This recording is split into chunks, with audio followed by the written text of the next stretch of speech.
What's going on, guys? Welcome back. Hope you guys are having a great day today. Today we're back at the Tigard Skate Park. I am stoked to actually be back on blades. It's been about 3.5 weeks. It's been so wet around here in Tigard, Oregon. It just feels good to be back at a skate park. There's a lot of leaves. It looks pretty dry to me, so should have a good day. Coping might be a little rusty, which is gonna be a little rough, but we'll make it do. Today I'm gonna be looking at two new products. One is kind of an upgraded product, and one is a product I haven't looked at before. I got a DM on Instagram a few weeks back from D-Moose. If you guys don't remember, D-Moose is the padded short company or actually a fitness company, but they make padded shorts. And they actually went ahead and reached out to me because I did a review on their padded shorts originally a few months ago now. And they've reached out to me and said, hey, we got a version 2 of these with your feedback. Would you like to take a look? And I was like, sure, I would love to take a look. You know, I'm all for helping companies make the best products they possibly can. I got them on, I'm wearing them right now. You can't really tell, but you can see a little bit of pads underneath my legs. Basically, right off the bat, when I open them up, the texture, the stretchiness, like all the materials are literally exactly the same. I'm pretty sure they haven't changed anything with that, which is totally fine because I think the breathability, the maneuverability, you know, is on point, is totally fine. I didn't need to fix that. The things that I said that I didn't really like about those the first time was two things, and it goes with the pads. One, there was, you know, pads coming around here, but there was one pad, like a slot, that was missing just right on the the hip area. And I was wondering why they didn't just fill that in completely with pads on the side. You know, it just kind of didn't make sense to me. Well, they fixed that with these V2s. Now you have, I think there's 3 pads here, and there's that pad in that spot right on that hip, that important spot that was missing in the first version of these. So big ups on them for adding another pad there and fixing that. The other thing that I really wasn't liking about these the first time around was the tailbone pad under here. I commented it kind of felt like maybe akin to like you're wearing a diaper or something. It just felt in the way because it kind of reached up underneath you a lot, and there's just too much bulkiness in the middle of your legs. Well, in these V2s, they addressed it, but I still don't think they addressed it. I think they're cautioning on more pad than less. And the problem is there's still too much pad, in my opinion. You know, more is less to start out with because all you got to do is take those pads out and trim them and make them work. But as you can tell, the old pads that I trimmed are much shorter than these new pads. It's not the end of the world. I think the bigger thing is they kept the right things right. They added another pad where I think is very important, especially for going down in your hips. If you're missing coping and whatnot, you slide a lot in your hips. And I would rather them default on a longer pad where you can adjust it and trim it down to your liking and your size, because not everybody's gonna be the same. And you don't wanna have not enough pad because the tailbone pad is a very important part to these crash pads. All that being said, I think these are a great upgrade. These are literally gonna be the perfect crash pad or padded short. I think they're around 28 or 30 now on Amazon. Still an amazing price for a set of padded shorts with, you know, great breathability, great maneuverability. The padding size is perfect. It's thick and dense, but it's not too thick. That's one thing that I've seen a lot of comments on their comment section on Amazon.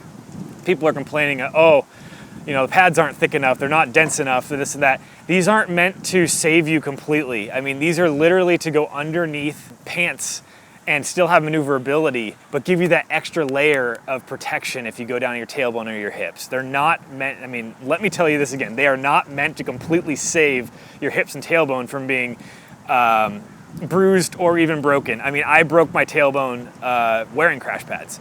But that's because I fell on them super hard. I mean, no, you know, you would have had to have a super thick pad underneath a really hard shell of a tailbone piece that you wouldn't ever be able to put underneath your pants. So, you know, you have to wear these and realize they're not the end all be all. They're just giving you that little extra barrier between your bone and the concrete. So I think they do a great job. But that all being said, I am humbled that they took my feedback to heart and really tried to push the product to the next level, and then asked me to, go ahead and try them out again, the new versions. So thank you so much, D-Moose, for allowing me to be a part of your R&D. I really enjoy doing this for products and companies because it's just, if it helps the whole skating world, I'm all for it. So I'm rambling, but with that, let's strap up now and let's start rolling.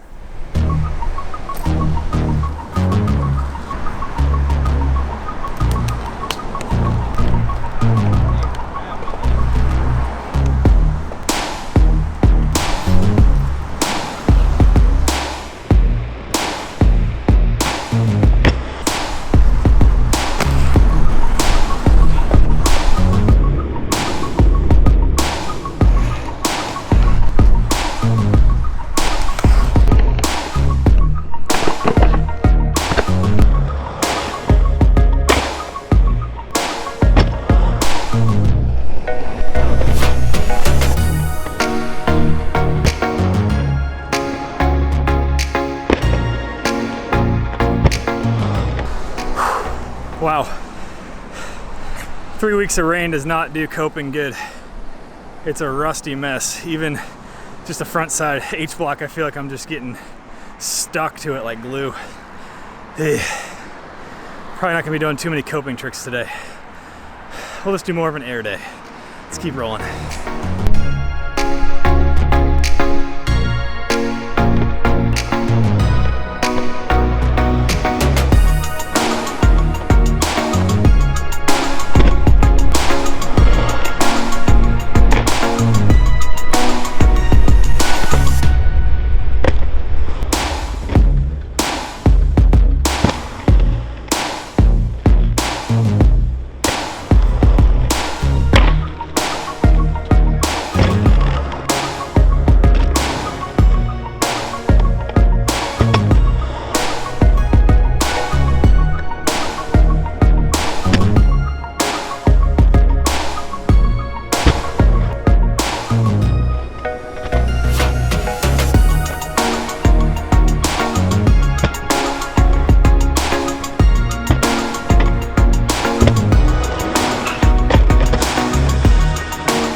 Oh, all right, guys, I think that's gonna do it for today, but we have something to talk about still. These crash pads or padded shorts from D-Moose, really, after skating in them, great. I mean, there's nothing wrong I could say about it other than the length of that tailbone piece, which you can just trim up to your liking. Other than that, they're like perfect. The price, the stretchability, the maneuverability, the breathability, the pad size, the density, all that, great stuff. Go check them out. I will have a link to where you can buy them.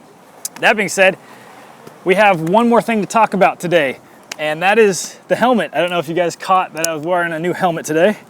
This is the MCBOB or Mick Bob Helmet brand. They reached out to me and asked me if I'd like to try their helmet out and give it a little bit of a review.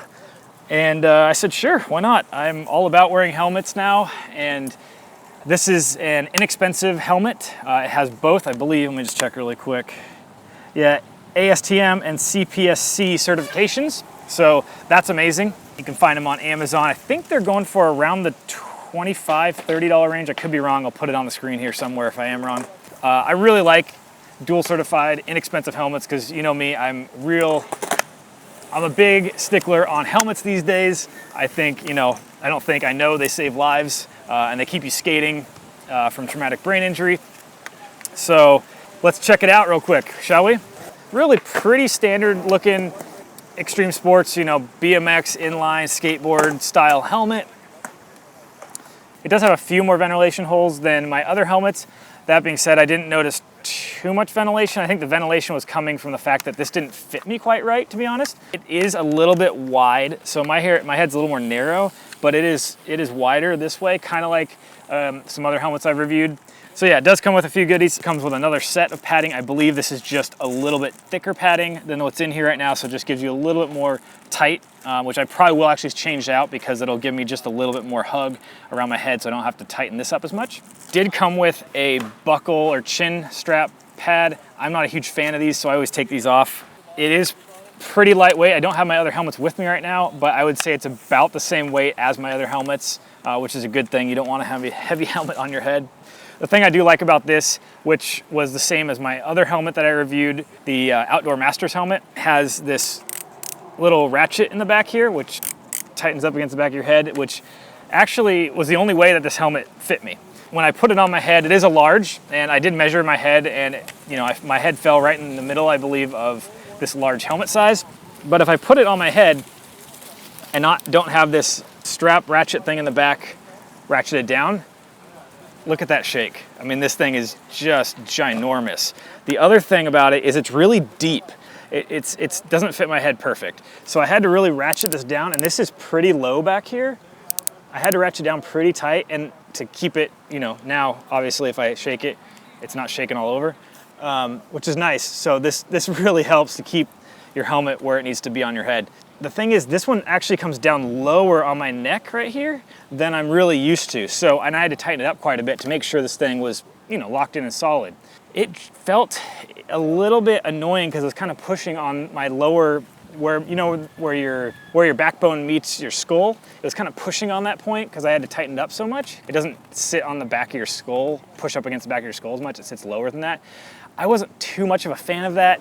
I really enjoy it when it's a little bit shallower. Like I said, this helmet's just so deep. I can make it work. Materials and the craftsmanship of this is no different than my 888 helmet or other high quality or higher end helmets. Yeah, the foam in here is quite dense and thick, all this black stuff right here, and will probably help in an actual head injury. I think that's really all about the helmet that I want to say. I think it's a great helmet, especially for the price. I mean, when you can get helmets sub $30, that's amazing. The other thing about it is you get a little extra thing here. You get a little doily or pinwheel. Pop that there, and as you're rolling, you can have a little propeller. I probably won't be wearing that on it, but it's kind of funny that they threw that in there. I think it's a neat little addition for fun. I think the kids will get a kick out of it for sure. I think that's all I got to say about the Mick Bob helmet here. There's absolutely nothing that I would say negative about it other than the fact that this is a wider fit helmet like a lot of helmets, and it's a deeper helmet. So it sits really kind of low down on your neck and on the front of your head. So, there's the only two things that my personal opinion, isn't my favorite about it, but, it's a high quality dual certified helmet for a really great price. So I will have a link to where you can buy these in the description below. So if you're in need of a helmet and this looks interesting to you and you want to try it out, go ahead and click the link in the description below. All right, guys, I think that's going to do it for today. This was a kind of a long one, but hope you guys enjoyed it. I am happy I'm back at the park, and I just had a good time just cruising around doing some airs. Feels good to be back on blades. Man, I missed it after a few weeks off. Yeah, if you guys did get something out of this, please make sure you like, comment, subscribe, and ring that bell so you don't miss any of these uploads. And until next time, guys, just keep rolling.